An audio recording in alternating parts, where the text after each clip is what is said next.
जय सहकार. मला वाटतं थोडंसं वातावरण सुस्तवल्यासारखं झालेलं आहे. सर्वांनी घोषणा देणं फार गरजेचं आहे.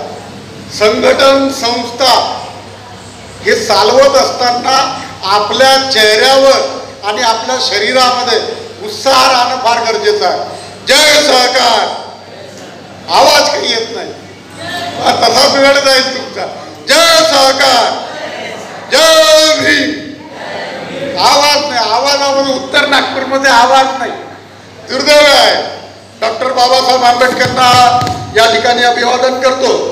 आजच्या सभेचे आणि संस्थेचे अध्यक्ष आदरणीय आमच्या ताई मंजुषाताई मेश्राम, आदरणीय उपाध्यक्ष श्रेयाताई मेश्राम, आदरणीय संचालिका सुनीताताई कापसे, आदरणीय संचालिका मीनाक्षीताई सांगोळे, आदरणीय संचालिका पुष्पाताई खनुजा, आदरणीय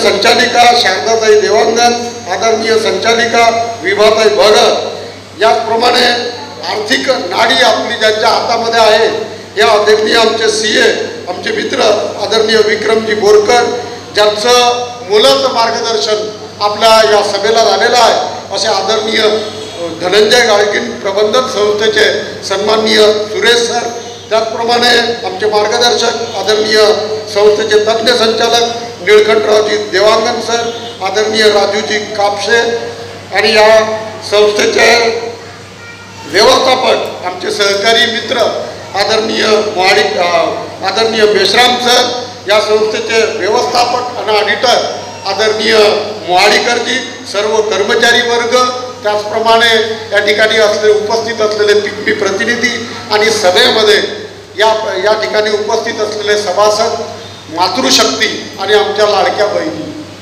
हा विषय फार गंभीराने चालू आहे आता, म्हणून आमच्या लाडक्या बहिणी ह्या फार महत्त्वाच्या आहेत.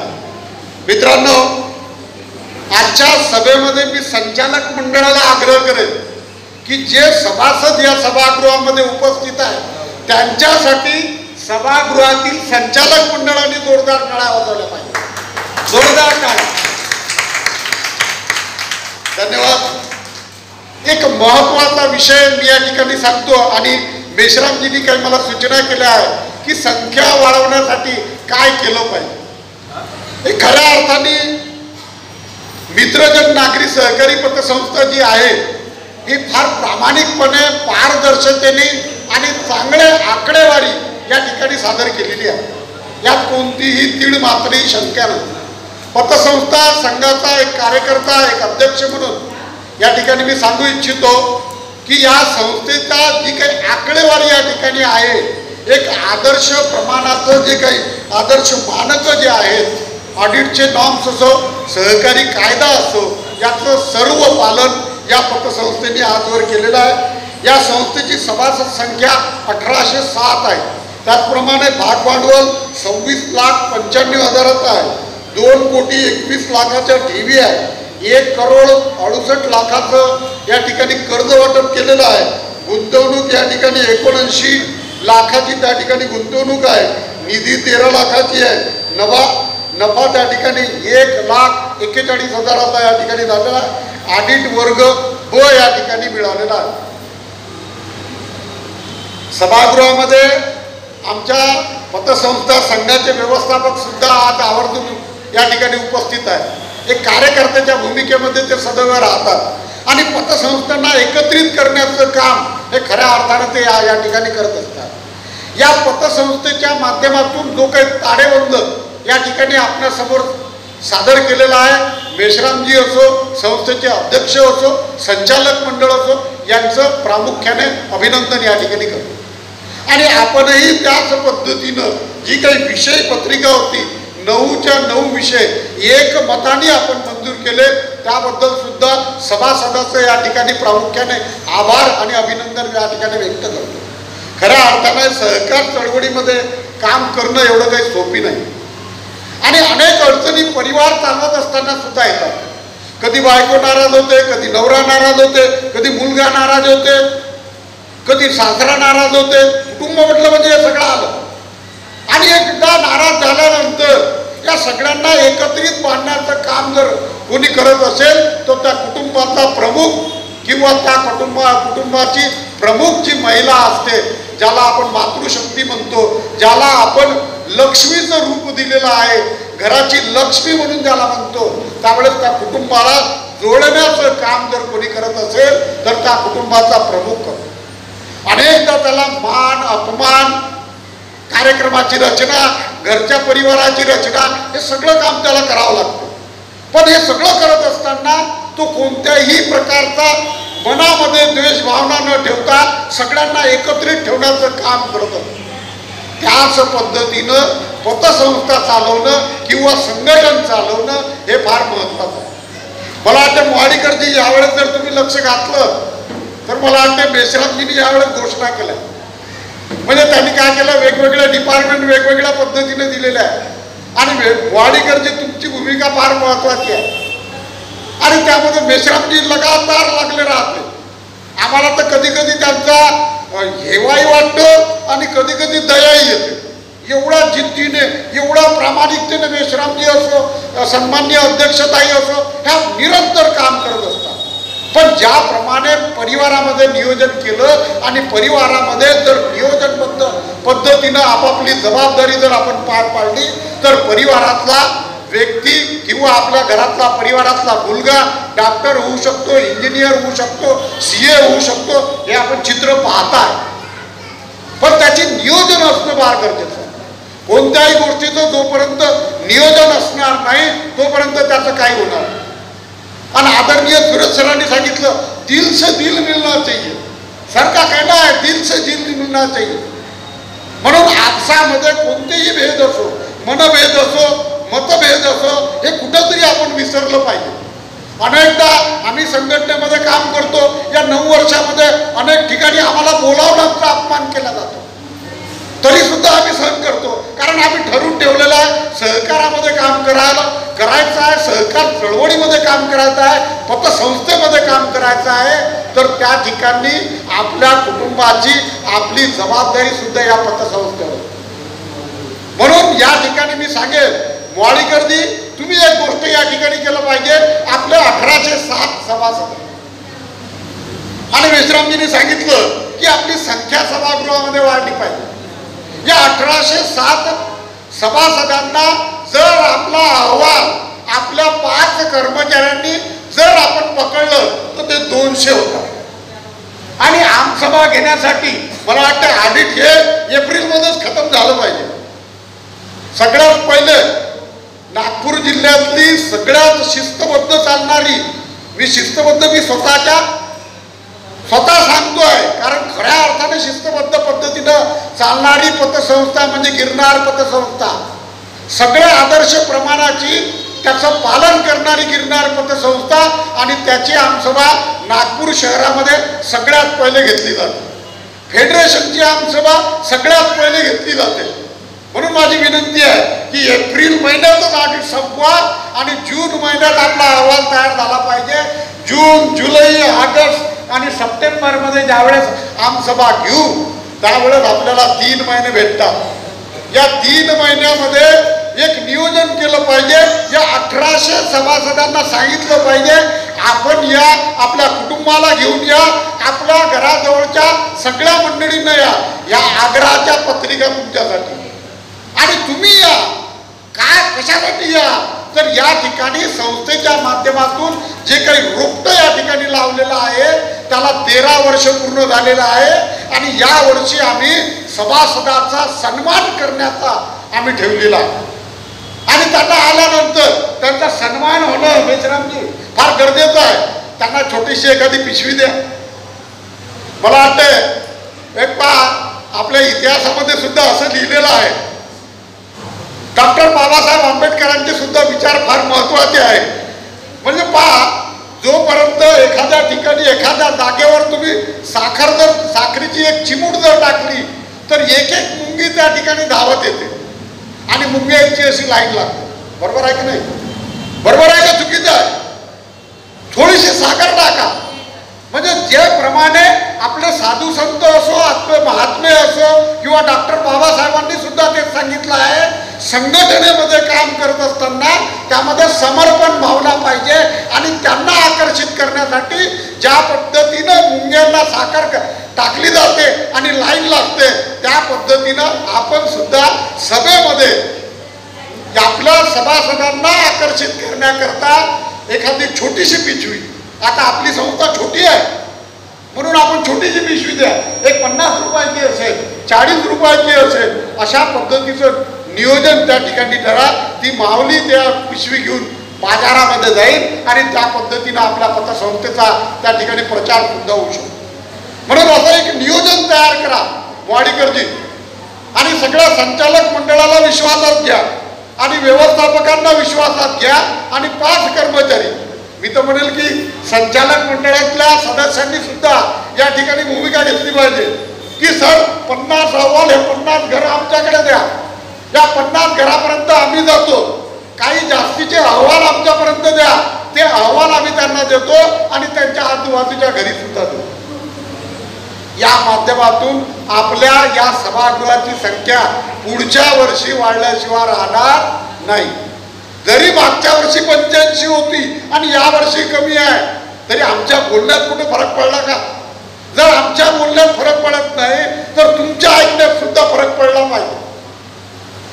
कारण तुम्ही जोपर्यंत एकत्रित येणार नाही, संघटित येणार नाही, आपल्या संस्थेचा ठेवी असो, कर्ज असो, आर्थिक नियोजन असो, याला जोपर्यंत तुमची साथ मिळणार नाही तोपर्यंत आम्ही काहीच करू शकतो. आणि हे शक्य आहे. अनेक वेळा कुटुंबात अनेक अडचणी येतात. भगवंत सुद्धा आपली परीक्षा पाहतो. कधी मुलाचा पाय मोडतो, कधी आपल्या पतीचा ऍक्सिडेंट होतो, ह्या अडचणी आहेत. आपण कुठंतरी आपल्यामध्ये या सगळ्यातून पुढे जाण्यासाठी या अडचणी भगवंत तयार करतो आणि या अडचणीतून अनेक महात्म्यांनी आपले मार्ग त्या ठिकाणी स्वीकारले आणि ते त्या ठिकाणी महात्मे झाले.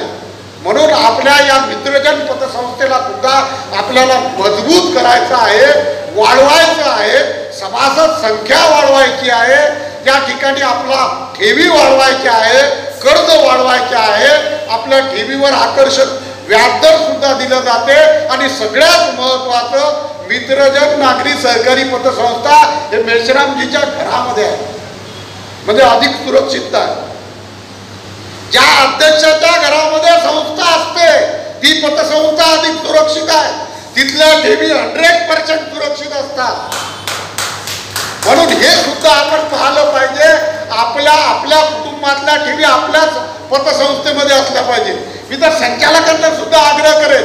आता तुम्ही म्हणाल घाटे साहेब तुम्ही सांगता, माझ्या एकूण एक पैसा हा पतसंस्थेमध्ये माझ्या पतसंस्थेमध्ये आहे. म्हणून संचालकांना सुद्धा या ठिकाणी विनंती करेल, विशेषतः आमच्या शारदाताई देवांगण या आमच्या गिरनार पतसंस्थेच्या सदस्य अनेक वर्षापासून ते किंवा त्यांचा परिवार माझ्याशी जुळलेला आहे. वैयक्तिक आमचे चांगले संबंध आहे. त्या ठिकाणी त्यांना सुद्धा विनंती करेल की या ठिकाणी या पतसंस्थेला मजबूत करण्याकरता आपल्या एरियातील जी काही मंडळी आहे, जी काही कुटुंब राहतात त्यांना सुद्धा आपण या आमसभेला आपण बोलावलं पाहिजे. दुसरं एक महत्वाचं आहे, वाडीकरची तुमची जबाबदारी मी तुम्हाला सांगितली. माझं काही चुकलं असेल तर मी माफी मागतो, कोणाचं मन दुखत असेल तरी माफी मागतो. पण विषय असा आहे की जेव्हा एखादी संस्था किंवा संघटन मजबूत करायचं असेल तर यावेळेस आपल्याला तन मन आणि धनाने काम केलं फार गरजेचं आहे. दुसरा असा विषय आहे की आपल्या आमसभेची सुरुवात हे वेळेमध्ये झाली पाहिजे. आता तुम्ही म्हणाल साहेब तुमची आमसभा वेळेत सुरू होते का? बिलकुल वेळेमध्ये सुरू होते, बिलकुल वेळेमध्ये सुरू होते आणि वेळेत संपते. माझ्याकडे तर चार्ट दिला जातो की जर आज 2 वाजताची सभा असेल तर 2 वाजता सभा सुरू होईल, 2:30 वाजता त्या ठिकाणी सभेची विषयपत्रिका संपेल, 2:30 ते 3 पर्यंत विद्यार्थ्यांचा सन्मान त्या ठिकाणी केला जाईल आणि त्या ठिकाणी चांगल्या ठेवीदारांचा सन्मान केला जाईल आणि 3 ते 4 त्या ठिकाणी भोजनाची वेळ असेल आणि 4 वाजता हॉल बंद. म्हणून मी मेश्रामजी आणि विशेषतः अध्यक्ष मॅडम यांना विनंती करेल, लाडक्या आमच्या बहिणींना विनंती करेल, मंचावरील सगळ्या बहिणींना विनंती करेल की तुम्ही याचं नियोजन तुमच्या हातामध्ये घ्या. कुटुंबाचं नियोजन ज्या पद्धतीनं तुम्ही करता ते यशस्वी करता, त्याच पद्धतीनं सभेचं नियोजन सुद्धा तुमच्याच हातात असू द्या आणि वेळेमध्ये सभा सुरू झालीच पाहिजे. आणि सगळ्यांना आग्रह करा, ज्या पद्धतीनं 3 महिन्यामध्ये अहवाल वाटप झालं तर शेवटचे 15 दिवस आपल्याला सभेकरता मिळतात. या 15 दिवसामध्ये ज्यांनी अहवाल वाटप केले त्यांनी त्यांचा मोबाईल नंबर आणलेला असतो, त्यांचा एक ग्रुप बनवा आणि त्याच्यावर आपली पत्रिका टाका की तुम्ही यावं, तुमचा सन्मान त्या ठिकाणी केला जाईल आणि कृपया वेळेवर यावं, सगळे कार्यक्रम वेळेवर होतील असा त्या ठिकाणी मेसेज टाका. त्या माध्यमातून आपण एकत्रित येऊ. आपल्या समाजाची उन्नती जर आपल्याला करायची असेल, अनेक वक्ते मार भाषण देतात की यानं असं केलं, इतिहासात त्यांनी बदमाशी केली, या समाजानं बदमाशी केली. अरे सगळं घडलं आहे, पण आज या ठिकाणी आपण उभं आहोत तर खरोखर या महात्म्याची पुण्याई आहे. मग त्या महात्म्याने जे सांगितलं ते फक्त आपण भाषणातच बोलायचं का? त्याला आत्मसात करा, अंतःकरणामध्ये उतरवा. आणि जोपर्यंत अंतःकरणामध्ये उतरवणार नाही तोपर्यंत यश आपल्याला मिळणार नाही. म्हणून माझी आंबेडकर चळवळी असो, ओबीसी समाज असो, दलित समाज असो, खऱ्या अर्थाने आता या घडीला एकत्र येणं गरजेचं आहे. डॉक्टर बाबासाहेबांचे विचार हे फक्त फोटो लावून चालणार नाही, ते आपल्या मनामध्ये उतरवणं फार गरजेचं आहे. आणि त्याचं पालन मी स्वतः करतोय. माझ्या संस्थेमध्ये जर कर्मचारी वर्ग पाहिला, सभासद वर्ग पाहिला, पिगमी प्रतिनिधीचा वर्ग पाहिला तर त्याच्यात सगळ्यात जास्ती मी जर कोणाला स्थान दिलं असेल तर एससी समाजाला दिलेलं आहे, दलित समाजाला दिलेलं आहे, ओबीसी समाजाला दिलेलं आहे. आणि याचं सुद्धा आचरण तुम्ही केलं पाहिजे. अनेक जातीवर धर्मावर बोलण्यात काही अर्थ नाही, पण तुम्ही काय केलं? तुम्ही ज्या संस्थेची जुळल्या त्याच्यात तुम्ही किती ठेवी आणल्या, किती लोकांना कर्ज दिलं, कर्ज रेग्युलर आहे का, कितीदा पाहिलं, हे महत्वाचं आहे. म्हणून माझी विनंती तुम्हाला आहे, मी विशेषतः बेशरामजीच्या या सभेला याकरता येतो. या उत्तर नागपूरच्या सगळ्यात जास्ती सभेला माझी उपस्थिती असते. ग्रामीणमध्ये सुद्धा आम सभेला मला बोलावलं जाते, मी त्या ठिकाणी सांगतो. आणि माझी तळमळ आहे. गेल्या 9 वर्षामध्ये इतिहास असा आम्ही घडून दाखवलेला आहे. मित्रांनो, जोपर्यंत एखाद्या गोष्टीचा संकल्प घेतला जात नाही, 24/7 निव्वळ OCW सारखी घोषणा केला चालत नाही. OCW सारखी घोषणा केला चालत नाही. त्या ठिकाणी तुम्हाला काम करावं लागते. आम्ही 24/7 केलं. म्हणून गेल्या 9 वर्षामध्ये राज्यातलं पहिलं पतसंस्था फेडरेशन आहे जे प्रॉफिटमध्ये काम करतं. इतिहास बनवला. इतिहास जेव्हापासून माझ्याकडे फेडरेशनची जबाबदारी आली तेव्हापासून सगळ्यांना जोडण्याचं काम केलं. आणि त्या ठिकाणी प्रॉफिटमध्ये चालणारं संघटन म्हणजे नागपूर जिल्हा पतसंस्था संघ हा राज्यातला पहिला संघ आहे. म्हणून माझी विनंती आहे, या ठिकाणी सन्माननीय आमचे महानागरत्रजी बसलेला आहे, या सगळा समुदाय आपण एक आहोत. पण नुसतं भाषण केलं होणार नाही. आपल्याला स्वतः काय केलं पाहिजे, स्वतः ठरवलं पाहिजे. अनेकदा तुमचा अपमान होणार आहे. आपण डॉक्टर बाबासाहेबांचा जर इतिहास चेक केला तर भंडारासारख्या दलित भागामध्ये सुद्धा त्यांना परिचय, त्या ठिकाणी पराजय त्या ठिकाणी स्वीकारावा लागला. याचं चिंतन आपण करणं गरजेचं. म्हणजे जो काही व्यक्ती यशस्वी होतो त्याच्या जीवनामध्ये अनेकदा त्याला अपयशाचा सामना करावा लागतो. म्हणून मी मेश्रामजीला विनंती करेल की तुम्ही निगेटिव्ह विचार मनात आणू नका. नेहमी म्हणतात ते की साहेब लोक आले नाही, सभा सुरू करू का करू. मी म्हणतो जो वेळ तुम्ही दिला त्याच वेळेस सभा चालू करा आणि आम्ही निरंतर तुमच्या सोबत आहोत आणि शेवटपर्यंत आहोत. निव्वळ भाषण दिलं निघाले असं आमचं काम नाही आहे. की तुमचं काम वाढलं पाहिजे, तुमची संस्था सुरक्षित असली पाहिजे, तुमच्या कामाचं नियोजन असलं पाहिजे, तुमच्या कामामध्ये गती आली पाहिजे, यासाठी आम्ही प्रयत्न करत असतो. या ठिकाणी मित्रजन महिला नागरी सहकारी पतसंस्थेचा ताळेबंद हा उत्तम आहे. या ठिकाणी आपण गुंतवणूक केली पाहिजे. आपल्याच पतसंस्थेमधून कर्ज आपण घेतलं पाहिजे. एक कर्ज योजना मेश्रामजींना विनंती करतो की 1000पासून तर 10,000पर्यंत कर्ज हे 5 मिनिटात दिलं गेलं पाहिजे. किती मिनिटात मेश्रामजी आणि सन्माननीय अध्यक्ष? 5 मिनिटात दिला गेलं पाहिजे. 1000पासून तर 10,000पर्यंत, 1000पासून तर 10,000पर्यंत आमच्या ताई म्हणतात, आमची लाडकी बहीण म्हणते नाही दिलं जात. माझा आग्रह आहे संचालक मंडळाने याच्यावर चिंतन करावं. 1,000पासून तर 10,000पर्यंतचं जे कर्ज आहे ते तुम्ही तात्काळ 5 मिनिटात दिलं पाहिजे. आणि त्याच्यावर सुद्धा मी सांगतो की त्या माध्यमातून सुद्धा फार मोठी चांगल्या पद्धतीची कर्ज वसुली तुमची होऊ शकते.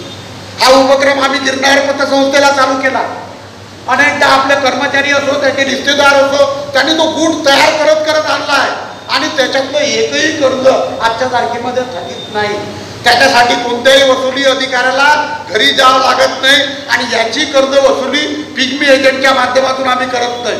त्यांनी संस्थेत यावं किंवा ऑनलाईन पेमेंट त्यांनी करावं आणि त्याची किस्त सुद्धा आम्ही ठेवली आहे फक्त 1000 रुपये, म्हणजे 12 महिन्यामध्ये ते कर्ज पेड होतं. म्हणून मी या ठिकाणी मेश्राम मॅडमला, मेश्राम सरांना या ठिकाणी विनंती करेन, हा कर्ज सुद्धा तुम्ही आपल्या पतसंस्थेमधून चालू केलं पाहिजे. वाटल्यास तुम्हाला जर वाटते की याच्यामध्ये रिस्क आहे तर त्याची जबाबदारी मी घ्यायला तयार आहे.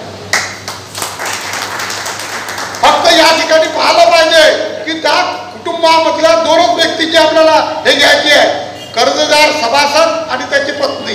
जर मुलगा घेत असेल तर त्याचे वडील, या दोघांची. काही त्याला गॅरंटर नाही पाहिजे, काही नाही पाहिजे.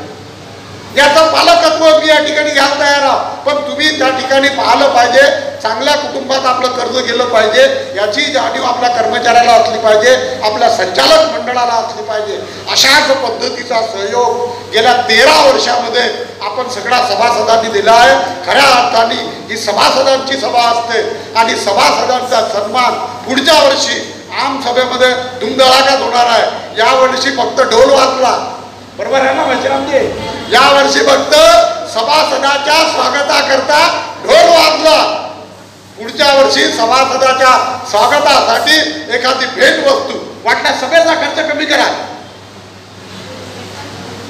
जेवणाचा खर्च कमी करा, पण सभासदाचा सन्मान झाला पाहिजे. आणि शक्य नाही आपल्याला खर्च तर आपल्या परिसरामध्ये आपल्या संस्थेच्या कार्यालयासमोर आमसभा घेतली पाहिजे आणि सभासदाचा सन्मान झाला पाहिजे. आज ज्या सभेमध्ये मी जाऊन आलो ती सभा म्हणजे आता माझं तर गावाचे नावही कधी लक्षात राहत नाही. काय त्या गावाचं नाव आमचे मॅनेजर साहेब बसले आहेत. रेवराड या गावामध्ये 1300 सभासद आहेत. 10 कोटीच्या त्या गावामधल्या ठेवी त्यांच्याकडे आहे. फक्त गावापुरती संस्था आहे. जवळजवळ 8.25 कोटीचं त्यांचं कर्ज वाटप आहे. 4 कोटीची त्यांची गुंतवणूक आहे.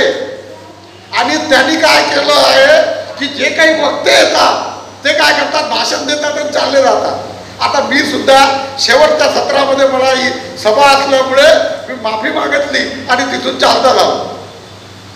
पण त्यावेळेस त्यांनी सुद्धा एक सभासदाचा त्यावेळेस त्यांनी सन्मान केला. छोटस असं सन्मान चिन्ह दिलं, पुष्पगुच्छ दिलं, सहकार दुपट्टा आदराने टाकला. 7 रंग आहे, आपण 7 रंगावर माझं पोट चालतंय, तुमचंही चालत असेल. तुम्ही बोलून दाखवत नाही, मी बोलून दाखवतो. माझं तर पोटच सहकारावर चालतंय. माझा परिवार, माझं कुटुंब सहकारावर अवलंबून आहे. ज्या गाडीमध्ये मी फिरतो ते सुद्धा सहकाराची देण आहे. पण माझ्या कामामध्ये प्रामाणिकपणा आहे. कोणत्याही बिलामध्ये, कोणत्याही कामामध्ये 1 रुपयाचा भ्रष्टाचार आम्ही कधी करत नाही. म्हणून माझी विनंती आहे, या ठिकाणी पुढची आमसभा या ठिकाणी बोरकर साहेब तुम्ही आवर्जून आलं पाहिजे. आमची आर्थिक नाडी तुमच्या हातात आहे. जरी आम्ही चिल्लर चालणार ऑडिट करत असतो बॉडी गर्दी, पण खऱ्या अर्थाने सीए हे खऱ्या अर्थाने आर्थिक नाडी आहे. तर तुम्ही सुद्धा पुढच्या आमसभेला आलं पाहिजे. या ठिकाणी आदरणीय सुरेश सर असो की त्यांनी म्हटलेलं आहे की दिल से दिल जोडो. या सभेमध्ये आपण एक संकल्प घेतला पाहिजे की दिल से दिल जोडना चाहिए. कधी कधी काय होते की आपला संचालक एका संचालकापासून दुसरा नाराज राहते, दुसऱ्यापासून तिसरा. अरे नाराजी सोडा, याच्यात काय पडलं नाही. आम्ही आमच्या संस्थेमध्ये काम करत असताना अनेक संचालक सुद्धा आम्हाला अडचणी निर्माण करतात. आम्ही त्यांचा पहिले सत्कार घेतो. अरे बाबा या बोडके साहेब सत्कार स्वीकार, कारण आपल्या मनामध्ये काय ठेवू नये. अशाच पद्धतीनं मित्रजन महिला नागरी सहकारी पतसंस्था एक 13 वर्षामध्ये चांगला ताळेबंद या ठिकाणी त्यांनी उपस्थित केलेला आहे, सादर केलेला आहे. आपण सगळ्यांनी मंजुरी त्यासाठी दिलेली आहे. त्याबद्दल सर्व सभासदांचे विशेष अभिनंदन या ठिकाणी करतो, आभार व्यक्त करतो. मला बोलावलं, माझा मान सन्मान केला. आपलं ऐकून घेतलं, काही चुकलं असेल तर संचालक मंडळाची असो, सभासदांची असो, मी या ठिकाणी माफी मागतो. शक्य झालं तर पुढच्या आमसभेला बोलवा. माझ्या अजून काही जर जास्त बोलण्यात आलं असेल, तुमचं मन दुखलं असेल तर नाही बोलावलं तरी चालते, पण समाजाचं हित झालं पाहिजे, समाजाचं कल्याण झालं पाहिजे आणि सहकारातून समृद्धी झाली पाहिजे. या देशाच्या जे सहकार मंत्री आहे अमित भाई शहा, त्यांनी म्हटलं आहे सहकारातून समृद्धी. आमचं तर ठरलेलं आहे, ज्या ज्या संघटना चांगलं देत असतील त्या त्या संघटनाकडनं आम्ही चांगलं घेतो. ते सहकार भारती असो, राज्य फेडरेशन असो, विदर्भ फेडरेशन असो, यांच्याकडनं सगळं चांगलं घेतो. त्यांच्यामध्ये वाईट प्रवृत्ती सुद्धा आहे, त्यांची संध्याकाळची बैठक सुद्धा आहे, पण त्याला आम्ही हात लावत नाही. म्हणून जिथं चांगलं भेटते ते आपण घेतलं पाहिजे आणि त्यामधून आपल्या कुटुंबाची, आपल्या संस्थेची, आपल्या महाराष्ट्राची आणि आपल्या देशाची उन्नती साधली पाहिजे. एवढं सांगतो आणि थांबतो. जय हिंद, जय सहकार, जय भीम. नमस्कार दोस्तों, हमारे न्यूज चैनल न्यूज इंडिया को लाइक कीजिए, शेयर कीजिए, अनसब्सक्राइब कीजिए. हम मिलेंगे फिर. धन्यवाद.